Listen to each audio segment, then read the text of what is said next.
The Andy Pollin Show.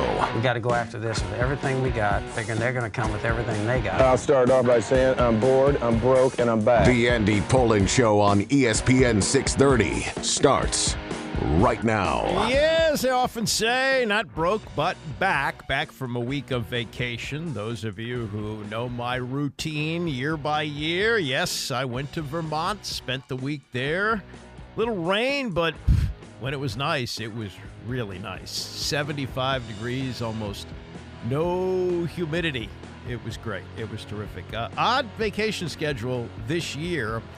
I'm working today, tomorrow, and Wednesday, and then I'm going to be off Thursday, Friday, and Monday, but that's probably going to be it until November. So you got all of me the rest of the month after Monday, and you got all of me in September and October and into early November, and then we'll kind of take it from there. So those of you who want to know when I'm here, when I'm not here, that's how that's going to work out. If you don't know, Bram Weinstein's show is now at 11 o'clock every day. He follows me, and the Tony Kornheiser show has been pushed to 2 o'clock in the afternoon. All right. I'm going to go over some things today that may be kind of old news to you, but this is what happens when you go away for a week. You miss some things, and there are some things that I would like to comment on, and they're not breaking news. It's not new news, really. Some of it's over a week old, but I have some thoughts that I want to share, and I'm going to do that because, well,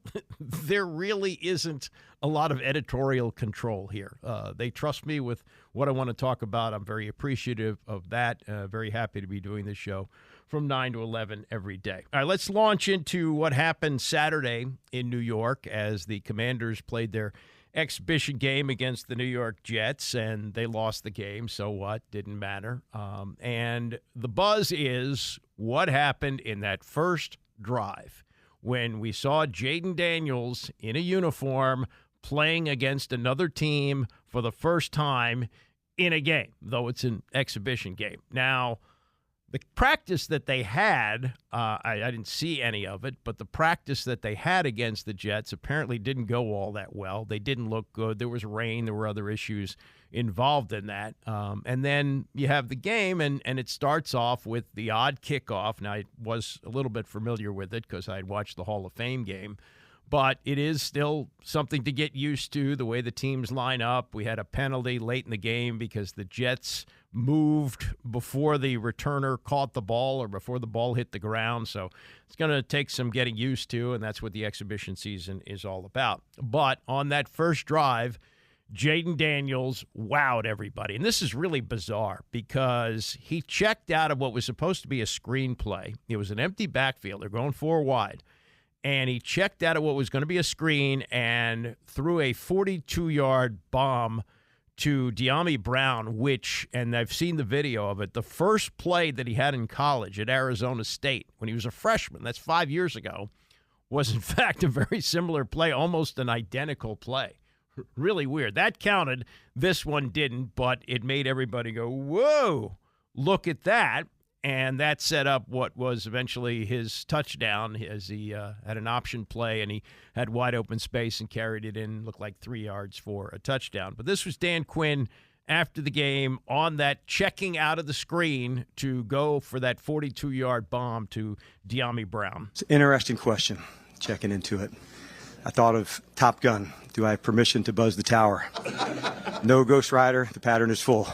And so I think on that one, he wanted to ask for forgiveness and not permission, and then throw, an absolute dime, over the top to Deion to go. So it was a really cool play. I think it probably illustrates for him the awareness and checks and things that go into it. So, he did not ask for permission, so he went ahead and buzzed the tower anyway. So it was a really cool play. Yeah, that's like in basketball. No. Oh, good shot. That's that. That, I guess, if it would have been an interception or an incompletion, would they have had words on the sideline to talk about it? Who knows? But it worked out well, and they're happy about it. And Quinn particularly happy about the way the teammates reacted to it. I think you've probably seen he and his teammates interact, during the time here, and so they all have real belief and trust in him as well. So yeah, it is a cool thing to see, and he was smiling back at us. He knew, he went off script. And can I go back in? And the answer was no. So. Same thing on the touchdown play. The result ended up good. Were you happy with the process there? Yeah, that process I was okay with. Yeah, where there's no, full disclosure, where there's no one there, you're allowed to run. Yeah. Yeah, that was on the touchdown run. Back to the Top Gun reference. I don't think Quinn had any idea that Tom Cruise was showing up at the closing ceremonies in Paris last night. But the one thing I thought about when he said it was, and this is no knock on Dan Quinn, it's just the way that, people do their jobs. And when Joe Gibbs was entrenched first time around, this was Gibbs 1 before he retired after the 1992 season, then came back in 2004. But I think this was 88, 89, when Ollie North was in the news every day for the Iran-Contra affair and showed up in Ashburn to watch a practice. And Joe Gibbs said, "Who's Ollie North?" This is Dan Quinn not only being aware of Top Gun, but being aware of the scene in the movie where Tom Cruise doesn't ask for permission to buzz the tower. So that, and again, that's not a knock on Quinn. I'm not saying that he should be so entrenched in football that he never watches movies. It's just that he could go pop culture on us like that. I thought that was interesting. Here's Daniels, and Daniels making his debut Saturday in New York, and how it all went. This is Daniels on Saturday. It was fun. Go out there and play football, play at the highest level, so that's pretty much it. Went out there and had fun. Costas and a few others said you made a check to go to for that 42-yard. Yeah. Can you walk us through that? I mean, it's just something that throughout practice, throughout the time I've been here, that Cliff was like, "Hey, if you don't like this look, check it." So it came out in a certain look, and we were running a play. I didn't like it, so I just checked it. What was it supposed to be originally? It was a screen, but everybody's within 5 yards of the line of scrimmage, so it was going to pretty much be a dead play. So I just checked it and gave my guy a chance to make a play. And he did. So that's the signature from his opening game. They play the Dolphins in Miami on Saturday night. I imagine he's going to play at least a half. I would think so. And that's going to be it for the preseason. And if all goes well, I guess he starts the opener against Tampa. If he stinks it up, does he actually have to sit? And do they, go with Marcus Mariota against the Bucs in the opener? I don't think that's likely. And I think with the poise that he's shown, it's unlikely he's going to stink it up against Miami. And look, there's the part of this that you got to take it for what it's worth. And there's a very good column today by Sam Fortier in the Washington Post who kind of puts in perspective all of this. He said, remember last year in Cleveland, Sam Howell impressed with mobility and a quick release. First-round cornerback Emmanuel Forbes Jr. flew in for a touchdown-saving tackle on 3rd and 1 at the goal line. And second-round safety Quan Martin, who was beaten for a touchdown, leading to an outpouring of mean tweets for the fans. And as he says, here we are a year later. Howell is gone. Forbes' future is in question. And by the way, he got burned again on Saturday. And Martin is the starting free safety. He also points out 2021, Ryan Fitzpatrick looked sharp in the preseason, lasted only 16 plays. In 2022, Carson Wentz led the offense on a lengthy scoring drive, and they, like Howell, had a short honeymoon. Remember that? Yes. And then he points out that the 42-yard pass that Daniels completed was against Jarek Bernard Converse, who had played 4 career defensive snaps, not all pro Sauce Gardner. He didn't have to take any hits, and if you look at the joint practice that they had against the Jets, it looked kind of shaky there. And also, remember this, and this is an excellent point that he makes here. He says, Sam Cosmi once called Sam Howell really, really special, and in November, defensive tackle Jonathan Allen said, Sam Howell is our future. I feel like we found our quarterback for the next 5 to 10 years, and I truly believe that. He's shaky as a backup in Seattle right now. So there's that. Also, remember all the Howell hype last year, that when he made a mistake, he was able to shake it off. Nothing bothered him. Okay, and you see what that's all worth. But Howell was a 5th-round draft pick. Jayden Daniels is the 2nd pick of the draft, so the hype machine gets a little bit bigger. This a little bit surprising because of all the praise that Daniels has gotten and how cool he's looked. He admitted to this Saturday. I get nervous before every game, like the butterfly feeling. that's just something that you're human, you're alive, you never know what happens. So, yeah, for sure. No, it's just one drive, but does it going that well, does it kind of give you confidence moving forward? Yeah, I feel like it just gives everybody confidence moving forward. Obviously, not just me, but be able to connect with Deion down the field. I know that gave him confidence. He made a tough catch later on the curl route from Jeff. But just seeing the little steps that we need to take in order to be successful and execute at a high level. Yeah, and last thing from Daniels is, and this is reported, I don't think this took place necessarily on Saturday. I think it was during the joint practice on Friday. Maybe they didn't have a chance to ask him about it. But this was on Saturday that he had a conversation with Aaron Rodgers, and he was asked what was said. Man, don't ride the wave. Obviously, he's been in this league, he played at a high level for many years. Kind of just say, things, you're going to have ups and downs your rookie year, man.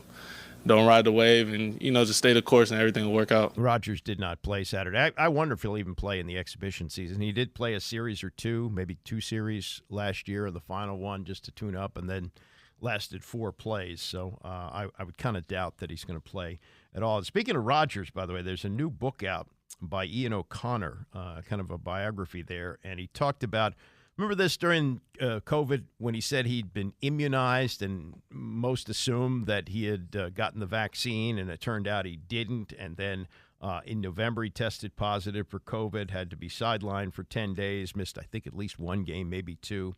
And he says in the book that he regrets telling reporters that he'd been immunized and should have been more upfront about that. He later said on the Pat McAfee show that his research showed he was allergic to an ingredient in the Moderna and Pfizer vaccines and was concerned about reports of adverse medical reactions to the Johnson & Johnson vaccine, which is somewhat ironic because now the owner of the Jets who got him in there is Woody Johnson of, yes, Johnson and Johnson. Also talks in the book about the estrangement that he's had with his family. Maybe that's going to be worked out. And one other thing that's sort of interesting here and sort of a local tie, says that when the 49ers and Coach Mike Nolan drafted Alex Smith ahead of him in 2005, remember it was going to be a coin flip whether it was Rodgers or Smith, and Smith went 1 and Rodgers slid all the way down to 24 to the Packers. He says he's still bothered that Mike McCarthy benefited most from the decision. He said McCarthy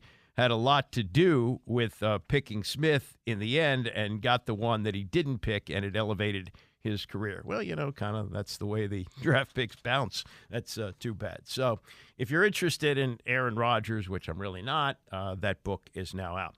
One other thing I want to talk about, and again, this is old. This goes back to early last week, the report that Rayful Edmond is about to be released from prison, or not about to be. It's still over a year away, but what appeared to be, life in prison, a sentence that he got in April of 1989, it looks like he is going to be paroled. This is from the story in the Post from a week ago. He said Edmond had been behind bars. He's 59 since his arrest in April 1989, initially sentenced to life in prison with no eligibility for parole. He became a government informant during his decades of incarceration, providing an unparalleled magnitude of cooperation, a judge wrote in 21, in significantly reducing the sentence. So he sang, essentially, and this is going to help him to get out of jail early. Tiffany Collins, a lawyer for Edmond, declined to answer questions about the development, but said she was elated, adding that Edmonds had undoubtedly paid his debt. We worked diligently to get his sentences reduced in D.C. and Pennsylvania. Believe his release was overdue. Rayful is a wonderful person. I have no doubt he will make tremendous contributions to our community. He's the voice that the youth needs to hear.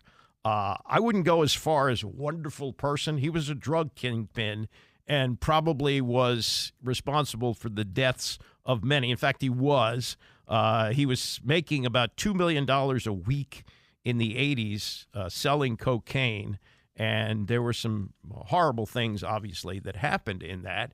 And when he was sentenced to jail, most thought it was good riddance and goodbye, throw away the key.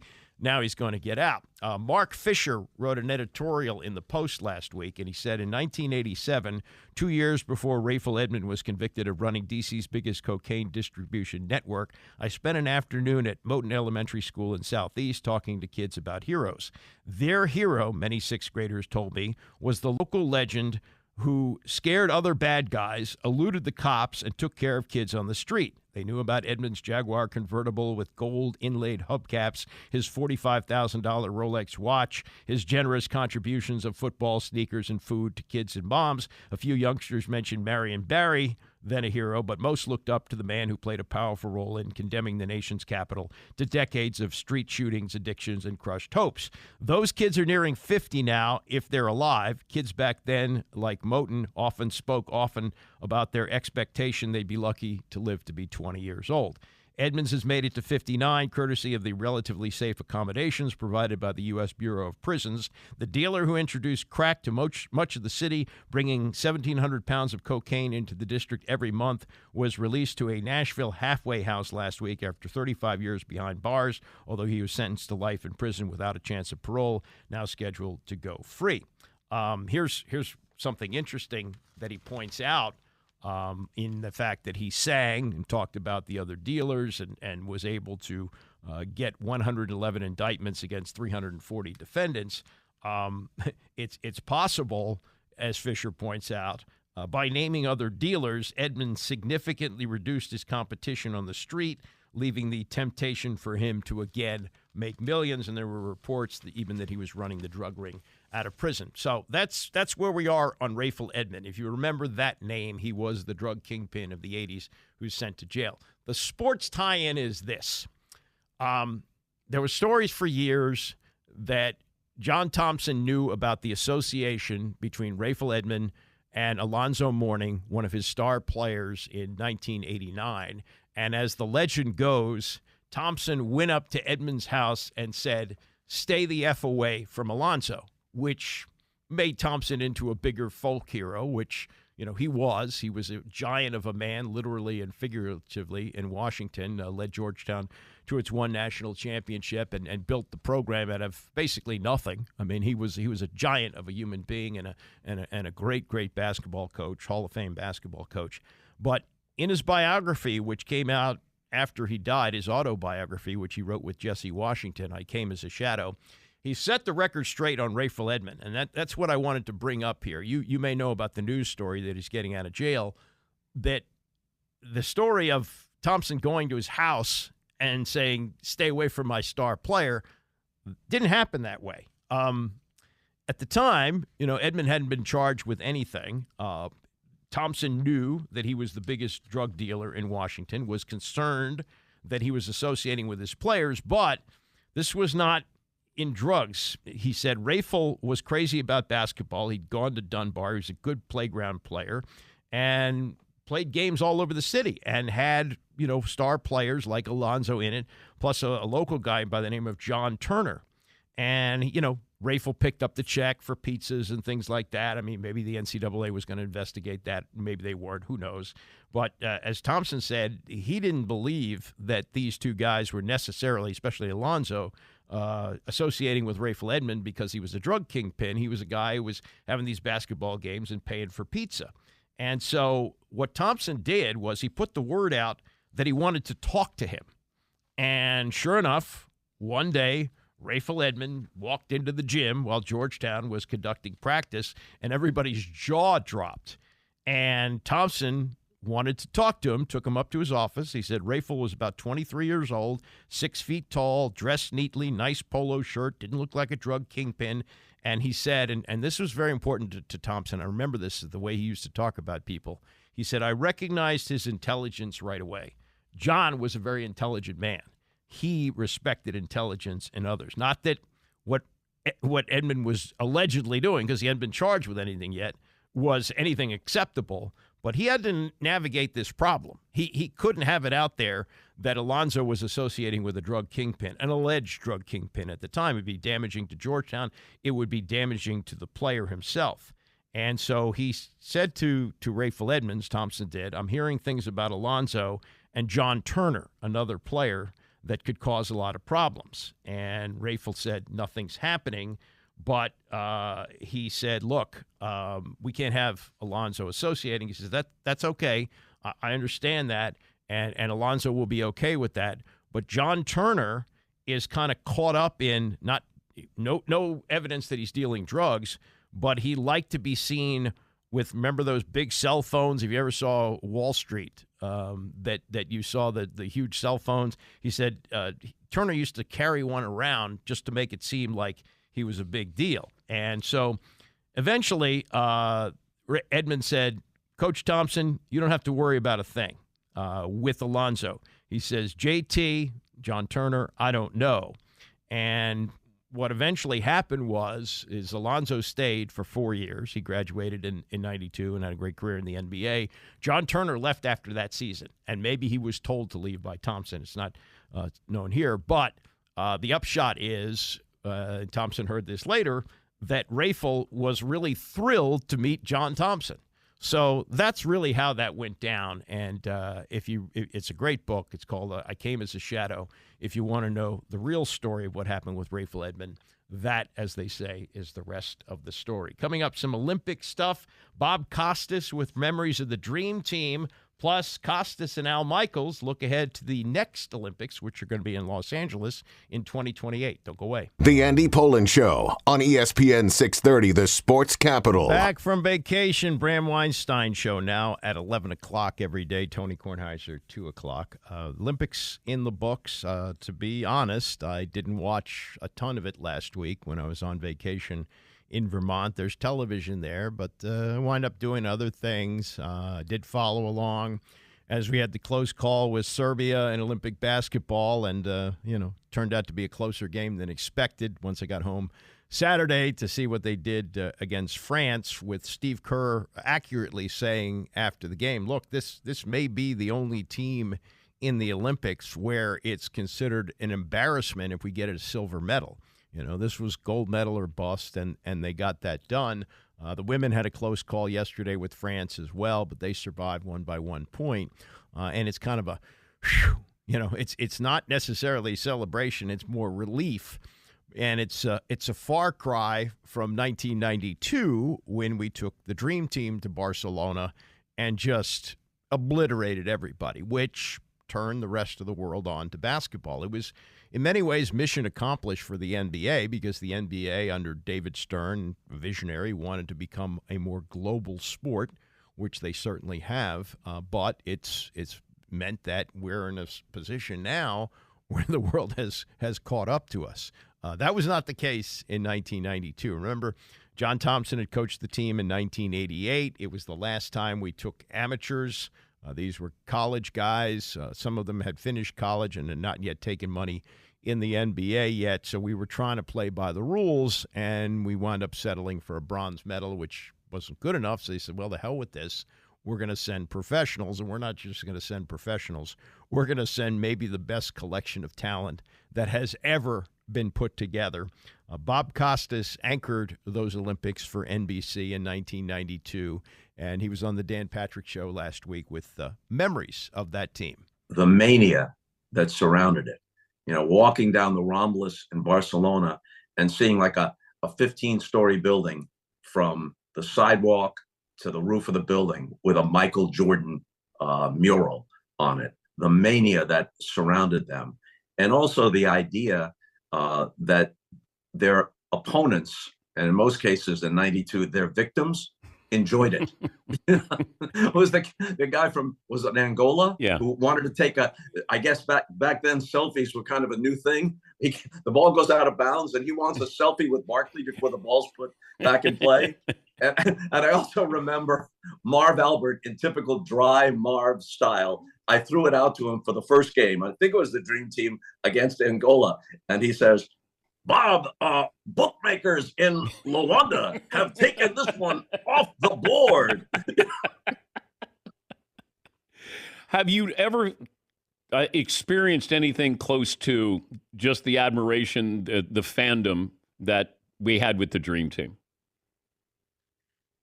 Not exactly, because you had a lot of buildup prior to. All those players not just Jordan, Magic, Bird, every member of that team, with the exception of Christian Laettner, and Christian may be in the Hall of Fame because the Basketball Hall of Fame, as you know, combines amateur and pro. So he may be in because of what he did at Duke. But apart from that, every other member of the team is a Hall of Famer. But that fame, at least in the United States, preceded that.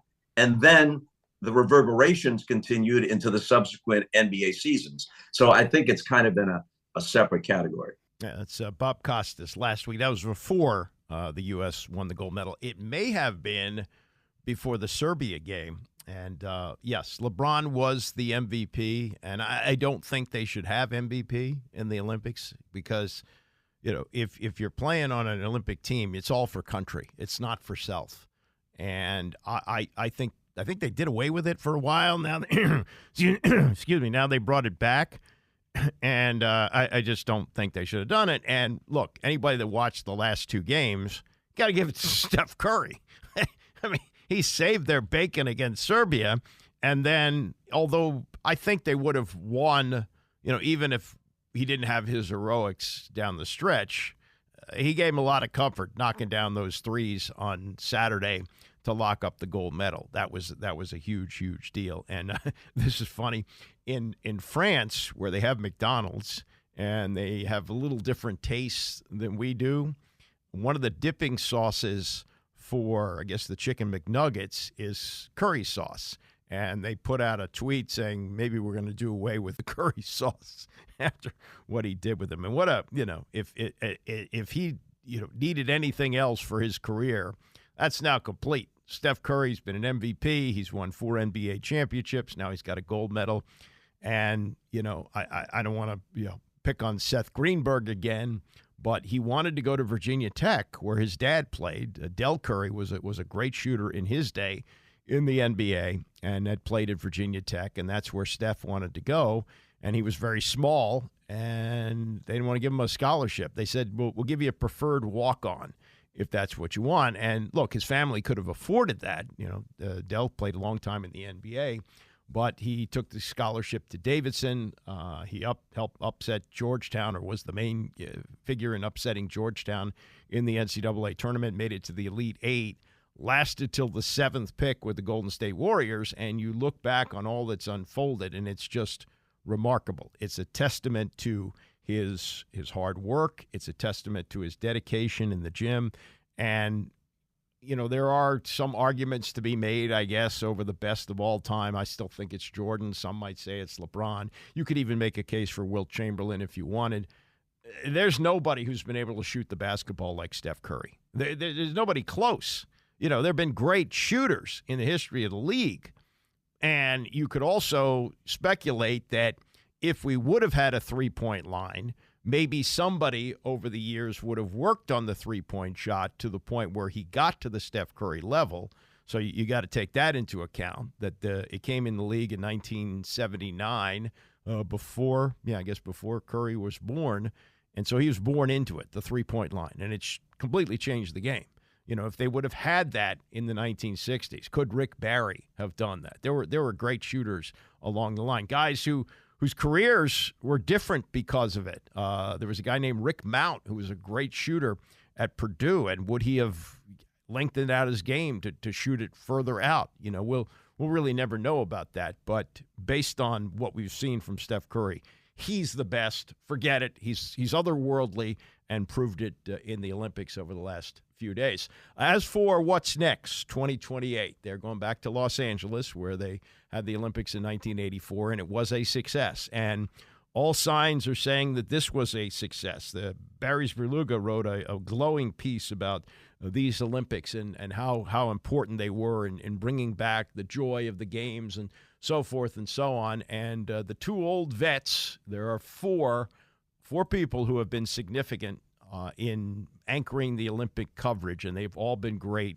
Jim McKay, who was, I don't know if he was the first ever to host the Olympics on TV, but I believe he started in 1968 in Mexico City, and then really, I think it was really the crowning point of his career. It was unbelievable how good he was in Munich in 1972 when he was anchoring the horrible situation involving the kidnapping of the Israeli athletes and ultimately the murders of them, and how good he was in doing all that. And then along comes Al Michaels, who did it for ABC, and Bob Costas. I think he anchored more Olympics than anybody. I want to say 4 or 5 of them, and turning it now over to Mike Tirico, who's as good as anybody. I mean, nobody is as smooth as Mike, taking you from place to place and facts and figures. He's just fantastic at that. And Mike is young. I mean, Mike, relatively young. He's in his 50s, so I could see him doing, 3 or 4 more. He's that good. And so they had the 3. Jim McKay has passed away, of course, but Bob Costas and Al Michaels still. Michael's still doing football. Costas still does stuff occasionally. And they were on the set with Tirico yesterday in the wrap-up of the Olympics and looking ahead to the games in 2028 in Los Angeles, with Costas giving a nod to what he's seen the last couple of weeks in Paris. I've said this leading up to these games, and I'm lucky that it's turned out to be correct. I'm gratified that it's turned out to be correct, because the Olympics hit a bit of a slump that was no one's fault. 2 of the last 3 affected by COVID. Now we come to Paris, a wonderful historical setting, every backdrop arresting, and then from there on to Milan for the next Winter Games. It looked to me, and it's turning out this way, like a chance for the Olympics to get its groove back. And then from an American perspective, you come to Los Angeles in 28. This is the time. Obviously, viewing habits have changed. The way people feel about sports may have changed. Sure. But this is the time for the Olympics to get its groove back, and it's turning out that way. And I know you spend some time in L.A., but this is Mr. Yes. L.A. So no one better than you, Mr. Michaels, to talk about what are the games going to be like in Los Angeles. You could get a reservation easier than I can at the good restaurants in L.A. So much for Mr. L.A. But I was there in '84, and I covered the track and field. Right. And the lead up to it, everybody said, oh, the air quality is going to be terrible. Traffic's going to be terrible. Look out for a terrorism attack. Nothing like that happened. Now, the Eastern Bloc, except for Romania, boycotted. But everybody, once it got underway, everybody was so excited. And we talked about a seminal Olympics. I think that was it, because what it did is it proved that an Olympics can actually not only lose a lot of money, but maybe make some. But you think about those 84 games, you're coming off the tragedy in Munich, right, and then you're coming off a Montreal Olympics that almost bankrupted the city, yes, and there were a lot of doubts, and then the boycotted 80 games, which might as well not have happened from an American perspective, sure, and people wondered, to Al's point, about the bounce back. And you think about that opening ceremony, and Rayford Johnson carrying the torch up the steps in as classic a setting as you can ever have, and it will be used for part of the 28 games, the Los Angeles Coliseum, which hosted the Olympics back in 1932, and President Reagan opening the games, and then so many wonderful things happened during that Olympics. That was a bounce back for the Olympics. And also, you have to say this, it takes nothing away from those who won. Carl Lewis would have won anywhere. But the medal haul for the Americans on American soil was greater because the Eastern Bloc, with the exception of Romania, boycotted. Yeah, we like winning, right? I mean, it's kind of forgotten that Russia boycotted in response to our boycott in 1980. But seeing us collect medal after medal and the stars that emerged in '84, it was a big comeback for the U.S. Now, it doesn't look like it's going to necessarily need that, the Olympics, in 2028. But here's something to think about as the games are going to be in Los Angeles. LeBron James is going to turn 40 in December. So he'll be pushing 44 when those games take place. It's possible he's still in the NBA. It's possible. And is he? I don't think he's going to be a guy who's necessarily going to hang on. But basketball has been his life. You know, he's been in the NBA since he was, I think, 17 years old. Wasn't quite 18. Maybe he was 18 when he came in. But you know, he'll possibly be still able to play and still possibly be with the Lakers. Will he find his way onto the team in 2028? And will he find a way to get Ronnie on the team with him? Just something to think about. It's a long way off, but yeah, it might be in play. Coming up, Dan Quinn with an interview last week on the Rich Eisen Show, revealing something about his past, which I think was interesting to listen to. Not that it's new news, but he goes into great detail about that. And Deion Sanders chafing at the media. We'll get to that and more as we continue. It's the Andy Pollin Show, ESPN 630. We are continuing to emerge from the dog days of summer. It's not real football yet, but it's football. Lots of it over the weekend, lots of it coming up. Commanders will play their second exhibition game on Saturday night in Miami. We got a little taste of Jayden Daniels, and it was tasty. To a 42-yard check down play to De'Ami Brown, who is one of the real big stories of training camp, kind of a forgotten guy and may have a big role on this team under Dan Quinn. And we also saw Daniels score a touchdown. But, you know, you have to pump your brakes a little bit because remember where we were on Sam Howell last year. Oh, yeah, Sam Howell. So, yeah. There's some perspective here that you have to have. But, you know, what we saw on Saturday against the Jets was better than, you know, him being terrible. And things did not go well from what was reported from their practice as the Jets and Commanders practiced in New York before the game, ones versus ones, and not so good. There were, you know, backups, a lot of backups on the field. A lot of starters didn't play in this first exhibition game. It's incredible, you know, what's happened to the exhibition season, where at one point we used to have 6 exhibition games and 14 regular season games, and if you played in the Hall of Fame game, you're playing 7 exhibition games. And yeah, they kept starters out of some of them, but they were playing a lot. And you'd sometimes see starters at the end of the game. They thought, oh, it's so important to simulate real play. We've got to do that. Also was a moneymaker for the league because players don't get paid until the regular season starts. And we went from 6 to 4 when they went to 16 games. And then when they went to 17 games, which is, you know, means we're going to have 18 games, we have now 3. But when they had 4, it was really 3 because nobody of note was playing in game number 4 except for guys who may have a slight chance to make the team or the practice squad. So now we're down to 3 games, and starters don't play for the most part in the first one. They play in the second, and then the third one is meaningless. So what happens when we go to 2? And it's probably not going to happen next year, but I wouldn't rule it out within 3 years. There's a lot of money on the line. The owners are going to, I think, going to want to open this up to the players, make a deal with them to give them more money. There'll be some give-backs in that in terms of off-season workouts and things like that. But what's the exhibition season going to be once we get to that? You know, they play college football without exhibition seasons. Why couldn't they do it in the NFL? I know the roster turnover is different, and a lot of roster turnover this year. 33 players from last year gone.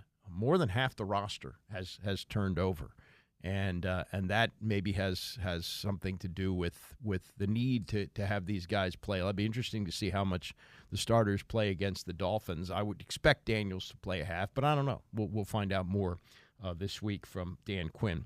Quinn was on the Rich Eisen Show last week, and if you followed along in the last 4 years, you saw a lot of Ron Rivera on these shows. Quinn seems to like doing these too. He's appeared, I've seen him appear on a variety of these shows, and we've played some of the audio, but this was, I thought, interesting to listen to, not necessarily about this team. And, you know, some of the things that you've heard, like when he got fired in Atlanta, he contacted players and essentially said, what did I do wrong? The learning experience, going to Dallas, how he's changed and all that. But he talks about that first here with Eisen, but then gets into his background, which I want to comment on because I find this to be fascinating.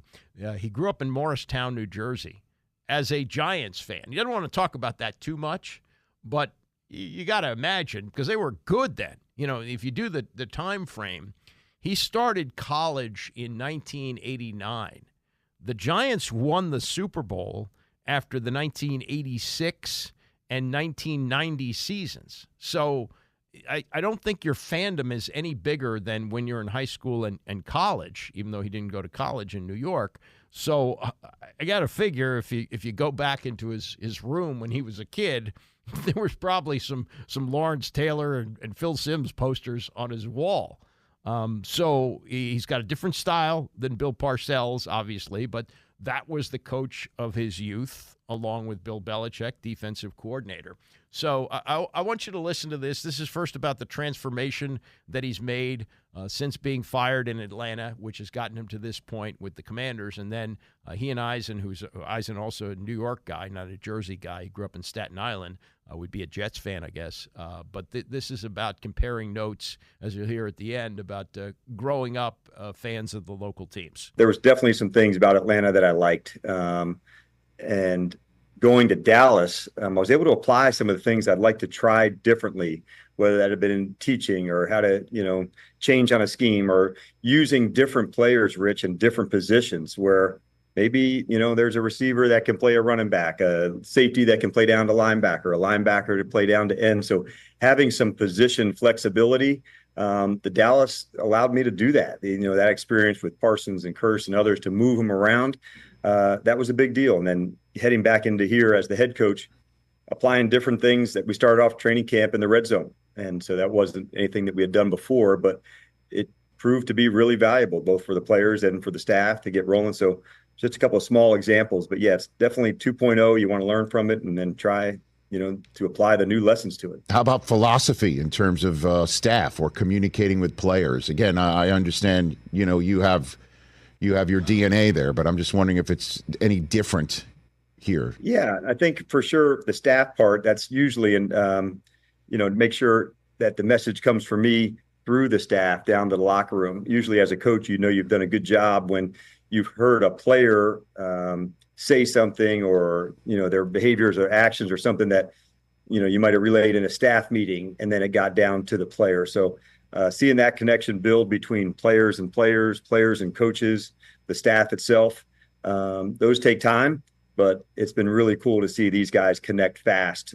We had a Bill Walsh fellow intern that was in recently, and he had said, I would have thought you guys would have been together 3 or 4 years, not 1 year. That made me feel good to know that this connection is happening fast and strong. And how about the fact that you are the face-forward individual for a new ownership group in a town with a fan base that is eager for a page turn, to say the least, Coach? Yeah, it's really cool, man, because like the Commanders, the organization, and like football here in the DMV, like it's really important, man. And so like for me, growing up in New Jersey, the NFC East and New York and Washington and Philly and Dallas and the battles that went, I can imagine or I can recall a number of Sundays watching, John Madden and Summerall calling, games that were here. And so knowing to be part of this historic franchise, it's a really big deal. I can, even thinking back to, leaving Dallas and having a visit with Jerry Jones and saying how important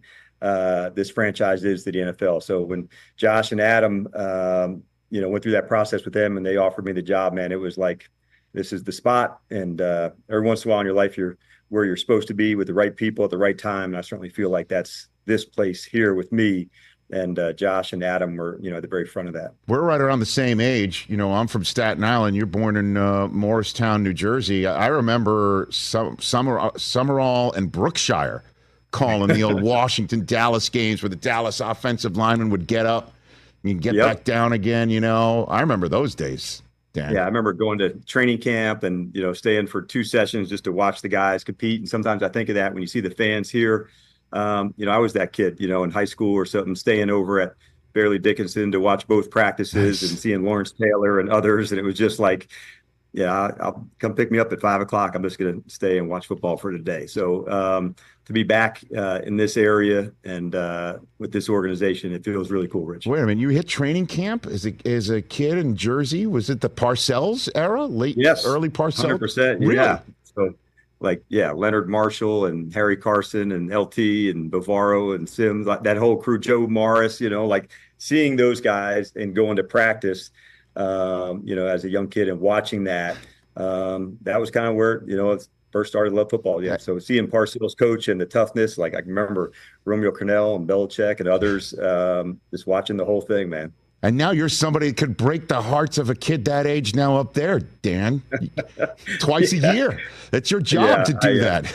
Exactly. So it's never lost on me, man, how cool it is and the opportunity here. So having a second lap at it, you're not going to miss it, and I'm not going to miss it. So I just want to make sure all parts of it, man, go kick ass and have a lot of fun doing it. You know, I don't need anything else to make me feel old, and I am older, I guess significantly older than Dan Quinn, because when he was there, as he's talking about Fairleigh Dickinson, that was the training camp.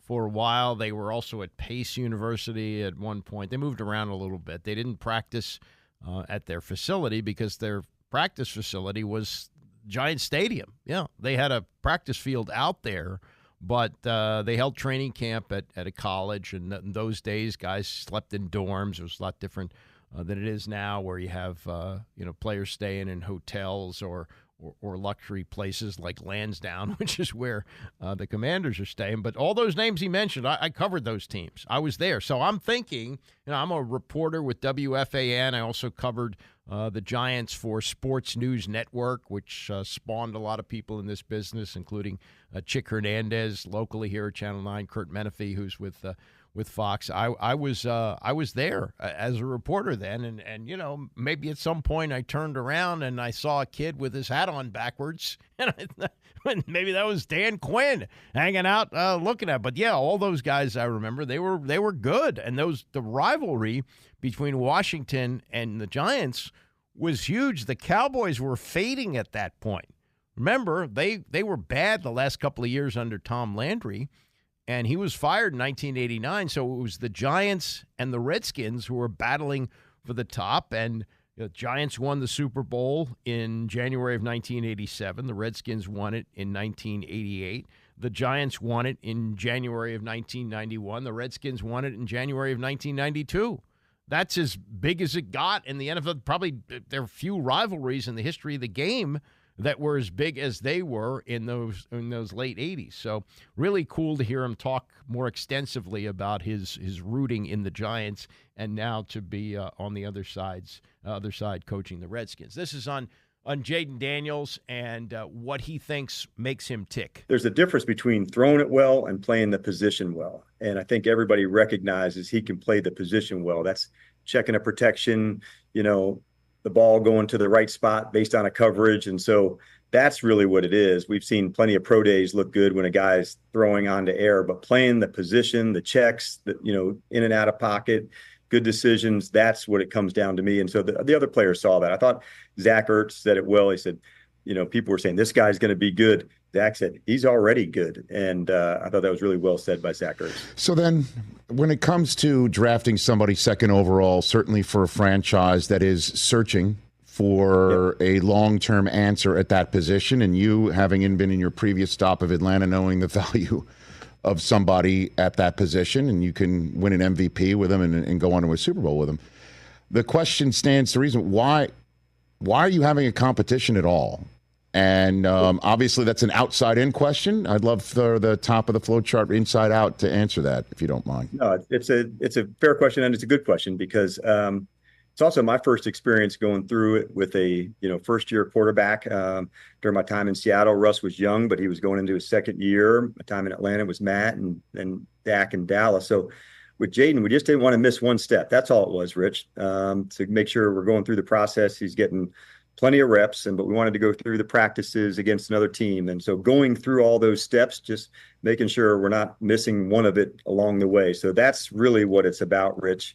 Just making sure we hit every marker for him. And he's the type of competitor that wants to do that. He gets a lot of the reps with the first group, but we just weren't going to mess with that process. We really believed in it. We believe in him, and we wanted to make sure he was just hitting all the markers, Rich. So that nothing more than that. That's Quinn before the exhibition game on Saturday where Daniels scored the touchdown and threw the 42-yard pass to De'Ami Brown. Does that cement him as number one? I don't know if it's necessarily over. He could be terrible in this game coming up against Miami, and does that change things? I don't know. Marcus Mariota had one series as well on Saturday. Didn't stun anybody. So at the moment, and this is how the depth chart looks, at the moment, Daniels is the starter, Mariota's the backup, Jeff Driscoll is 3, Sam Hartman is 4. Now, Hartman, I guess we'll get an update on this today. He left with a shoulder injury. He was supposed to finish up that game on Saturday. Driscoll had to come back and finish it up. depending on how serious it is, and this, you don't want to see a guy injured, but if he needs surgery, if it's a separation dislocation, something like that, they may just IR him. He may sit out the year on injured reserve, and I could see them putting Driscoll on the practice squad, and then Daniels and Mariota would be the starting quarterback. So that's something to keep an eye on. Last thing from the conversation that Quinn had with Rich Eisen is, and he wanted to throw this in. This was not something necessarily that Eisen asked about. He was wanting to talk about that, and that's Mike Sanderstill, who they took in the second round from the University of Michigan. And if you listen here, Quinn is almost giddy about it, about the player they got. They knew that he was good. They had heard, well, I guess they hadn't heard before, but they heard during the draft coverage, Nick Saban say, pound for pound, he might be the best player in the draft. Kind of small. Maybe that's why he lasted till the second round. But this is Quinn gushing about his rookie safety. He's got football instincts well past, his ability. I think part of that may come from his receiver background early on. You see the ball skills, the ability to go track it, the tackling. Him and Jayden have similar traits that they're very confident, but they also have the humility and the hard work of the younger guy. So it was very cool to see separate people who have similar traits about them as ball players and as men to say they're going to stand for really high standards and go. So for years to come, those two are going to have incredible standards, of what we want to be about here. So I wanted to share that with you, man. This guy, he's as for a young guy, I've got really high standards, and he is right near the top of that, of what he can be. So I'm really pumped to see what he can do. Yeah, and think about this, because Quinn has talked about this extensively. Guys who can play multiple positions. This happened before with Champ Bailey, who played both ways some, was mostly a cornerback at Georgia, but had played some wide receiver and running back. And they played him, maybe it was just an experiment, but it was at the end of the 2000 season. I think he scored a touchdown, too. I guess he was playing running back in that game, maybe a wide receiver slot. I don't know what it was, but could you see certain packages where Sanders still comes in on offense? I could. You don't want to get a player injured in an unfamiliar position, but you also want to take advantage of your weapons. And here's a guy who was actually good as a wide receiver before he made the transition to defense.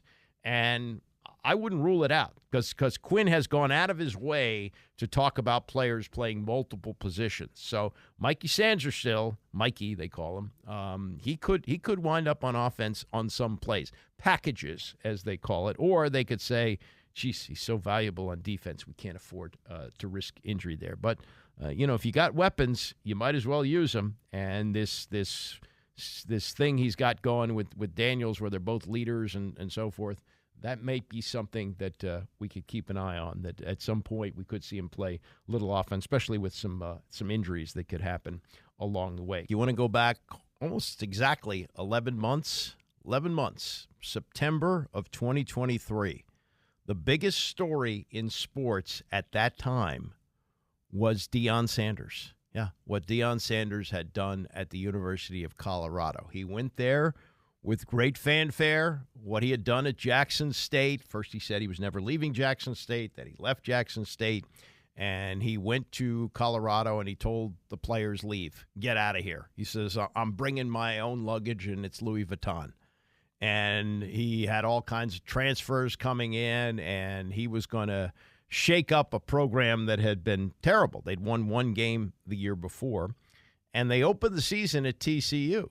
TCU, although they got their doors blown off by Georgia in the national championship game, they had gotten there, and they were supposed to be decent. I think they may have even been ranked, and this was a game at TCU in Fort Worth, and they won that game.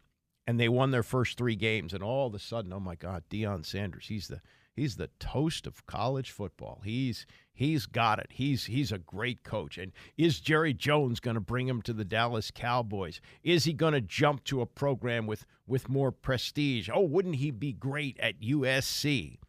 And they wound up winning 4 games. And Deion said, well, take your shots at me now because this is the worst I'm going to be. Well, now he's going into year 2. And the bloom seems to be off the rose, and he is behaving in an odd way. He has some type of problem with CBS. They had written something about him or said something about him that he didn't like.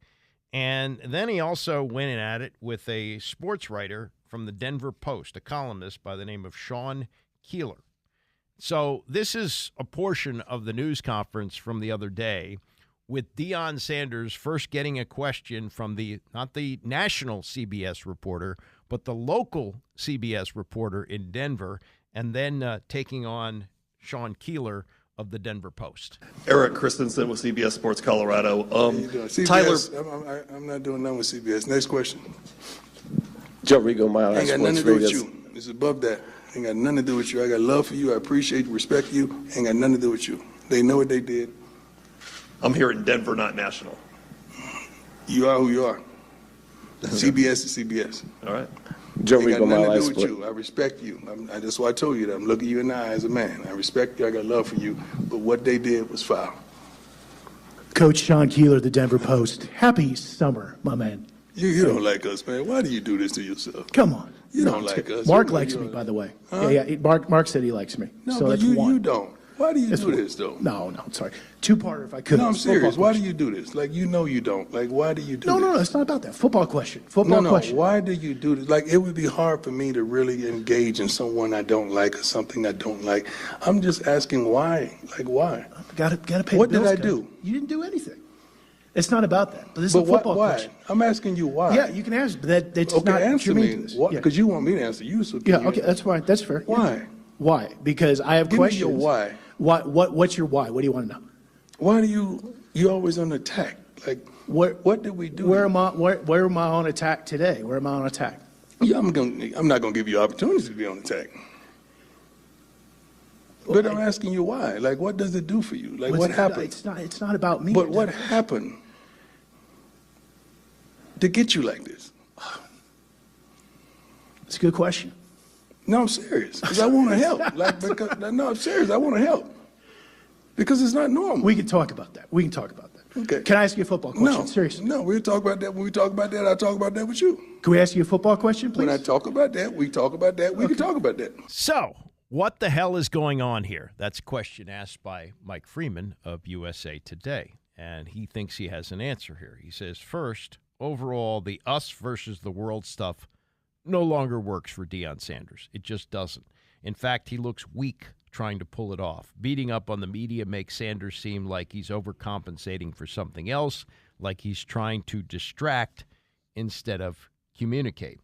And he points out, he says, we're in a different stage for Sanders and that program.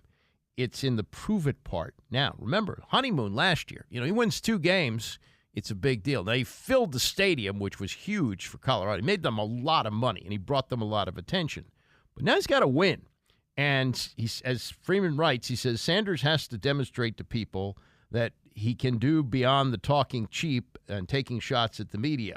The fact that Sanders talked a lot of trash last season, that act is rapidly getting old. He said, what I saw in that Sanders presser was concern. I think Sanders knows this could be an extremely rough season for the Buffaloes. The team started 3-0 last year, but finished 1-8 in the final 9 games. That's because while the team has 2 of the more stunning players in college football, quarterback Shedeur Sanders and wide receiver / cornerback Travis Hunter, there are still huge talent gaps across the rosters.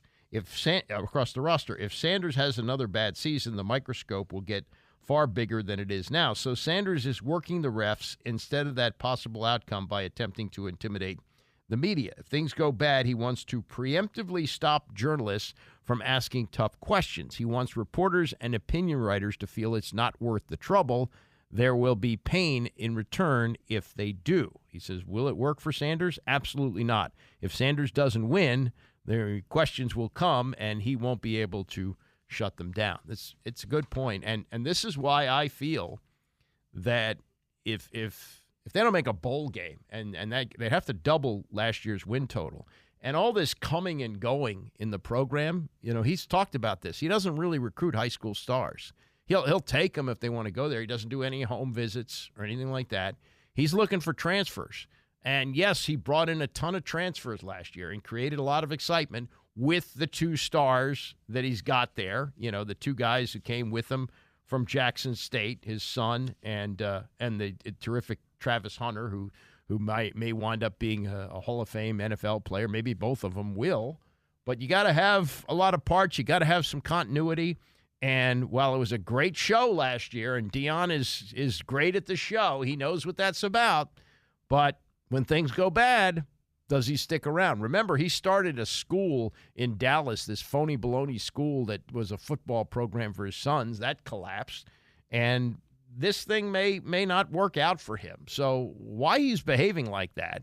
You know, he wants to be Mr. Media, you know, and says, I have great respect for you, but I'm not going to answer your question. Oh, please, stop. And he's picking on a guy who's a local CBS affiliate with a CBS affiliate because he found something he didn't like from CBS. And then this weird exchange with Sean Keeler. Well, what's that all about? You know, it was all fun and games until you started losing games. And then things got different, right? And what was it? Oregon beat the hell out of them last year, and the coach said something like, you know, we're about winning, not about clicks. You know, people are looking at that. You know, it's all good when you're winning. When you lose, you got to be able to handle that, and it doesn't sound like Deion is handling that very well, and it sounds like he's concerned at this point. And that's a wrap for me. Again, short stay before more vacation. I'm going to be off Thursday, Friday, and Monday, but I'm back here tomorrow at 9 o'clock. The Bram Weinstein Show is coming up next.